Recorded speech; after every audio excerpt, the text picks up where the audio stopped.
Welcome to News Briefs. Today is Friday, August 8th, 2025. Okay, let's go straight to politics. Go ahead. Right. So in the United States, the Trump administration made some moves with tariffs. There's a 10% tariff that remains for countries with a trade surplus, like, say, Peru, for example. Uh-huh.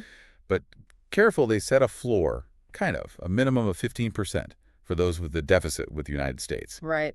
And there are much stronger cases, too, right? I read that Brazil faces a total of 50%. Exactly, 50%. And Canada, well, due to failed negotiations, 35%, and also India, another 50%. But this one applies in two parts, you see. This is apparently due to the purchase of crude oil from Russia. Yes, a delicate issue, that one. And changing gears a bit within the United States, in immigration, USCIS made some important updates. That's right. On one hand, in how visa availability is determined, and something really key, how the age for the Child Status Protection Act is calculated. That affects quite a lot of families.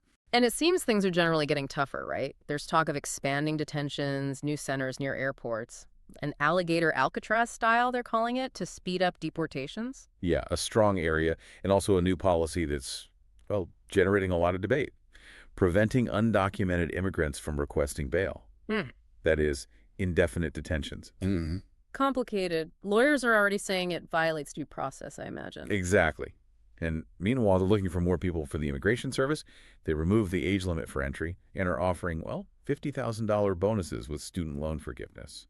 Strong incentives. Okay, let's move to economy. Wall Street had a good day, closing up. Yes, the S&P 500 rose 0.78%, the NASDAQ 0.98%, another record for the NASDAQ. Impressive. And the Dow Jones 0.47%. See, there's some optimism, you see, due to possible rate cuts. That always helps tech companies like Apple. And that optimism seems to have crossed the pond. In Spain, the IBEX 35 consecutive days rising.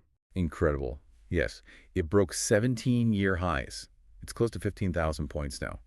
BBVA was a protagonist there, due to all the Sabadell board meeting issues. But, well, not everything is so positive. Oil was stable today, but it closes its worst week since June. Right, it's that the whole tariff issue strongly impacts global economic prospects, you see, and that definitely affects oil. And there could be more volatility coming, right? There's a lot of speculation about a possible U.S.-Russia agreement on Ukraine. Exactly, that always moves the market. Yeah. And speaking of tariffs, they're already starting to be felt in prices. Yes, a strong short-term increase is expected. I read 40% in footwear, 38% in clothing. That's a lot. A lot. And not only that, European wines could also go up. France, Italy, Spain, Scotch whiskey, too, due to a possible tariff that the European Union might apply. Look at that. In fact, U.S. Customs are already applying tariffs to gold bars. And you just mentioned gold. It's through the roof. Historic highs, over $3,500 an ounce in futures. Yes. Crazy. A lot of uncertainty in that market, clearly. Okay, let's change topics. Science and technology.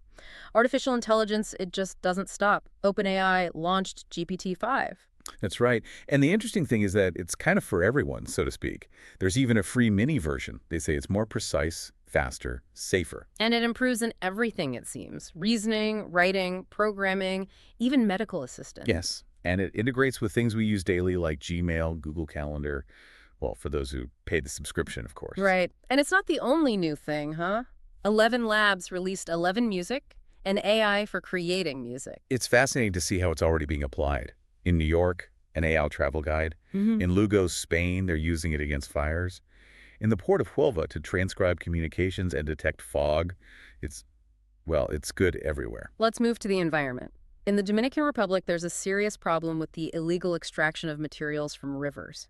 Sand, gravel. Yes. It's causing disasters in the riverbeds, and on top of that, they report impunity, even violence. It's a complicated combination. Is something being done about it? Well, the Ministry of Environment there is getting its act together, so to speak. They are developing a satellite platform with GPS to see who benefits. They want to restore the areas and are looking to toughen laws and sanctions. Good for them. And in Mexico, the environmental situation is also critical, right? They identified 6 big challenges for 2025. Yes, 6 key points. The water crisis, obviously, air pollution, deforestation, a lot of illegal logging, extreme climatic phenomena, waste management, and the loss of biodiversity. The International Chamber of Commerce of Mexico made an urgent call. Okay, let's go to sports. UFC, some news for Chito Vera. Yes, the Ecuadorian Marlon Vera already has a fight against Aman Sahabi on October 18th in Vancouver. And the Panamanian Josie Edwards also fights soon in Las Vegas. And in Formula One, Franco Colapinto, the Argentine, reaffirmed his commitment to Alpine, despite the team's crisis, right? He had a bit of a scare in some tests, but it seems he's still firm. Yes, a minor accident, nothing serious. And meanwhile, look at Red Bull praising McLaren. Helmut Marko said that Oscar Piastri is a title candidate and that he is mentally stronger than Norris. Strong statement. And speaking of F1, Hamilton had a weekend to forget in Hungary, no points. Toto Wolff defended him, as always. The Dutch Grand Prix is coming up soon. That's right. Changing sports, soccer, some sad news. Vitesse from the Netherlands lost its professional license. Definitely, what a shame. And in Mexico, the interest of foreign investors continues, right? Especially from the United States.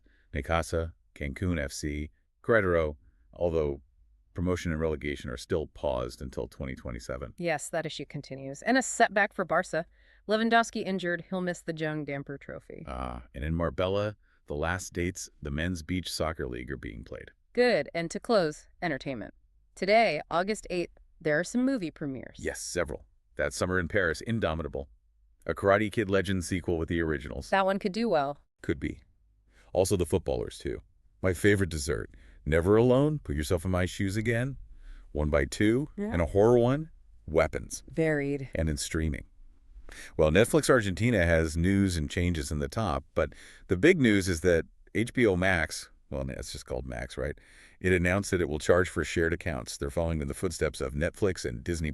It was to be expected, yes. And just a piece of information from Peru, Latina News now broadcasts live programs via streaming. Everyone is modernizing. Well, a very complete overview. Yes, quite a busy time. Until next time.